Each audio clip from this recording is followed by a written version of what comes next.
Okay, the caterpillar rising to the butterfly story. What's the symbolism? What's the story? How can we embody that and improve ourselves with that symbolism and the knowledge and the things that come around it? So, the caterpillar looks like a serpent, a worm. We're just crawling along doing our normal thing in our normal day-to-day life. But then when we start to improve ourselves, and then that worm or that serpent starts to come up and spread and improve our energies to the higher centers with our personal and spiritual development, well, then it gets through the thyroid. Hang on, the thyroid shape is much like a butterfly. Funny that. Gut critters, Kundalini serpent symbolism to the butterfly. Once the thyroid is optimally working, and in our society it's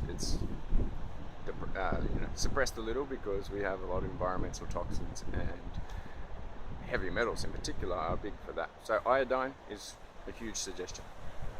It will make a big difference. A number of other things. So ideally, once we detoxify the body, release the amount of pressure on the thyroid gland, which is the real master chakra, it's controlling the metabolism of the entire body. We can then release the higher centers, the higher brain functions in the endocrine system and also the chakra system, and we get higher brain function.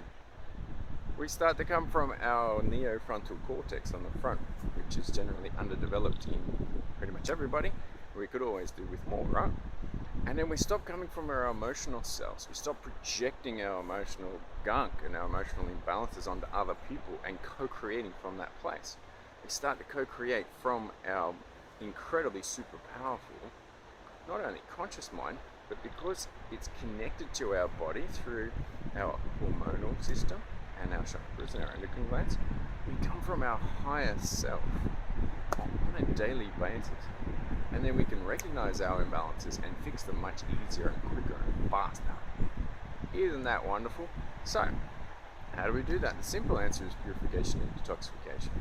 A lot of other things that, our asana practice, especially sweating, is huge for the thyroid and removing heavy metals. Bentonite clay is also wonderful. They're part of my essentially routine on a daily basis.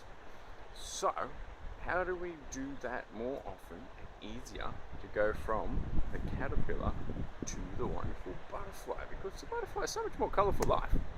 Wouldn't you like a more colourful life?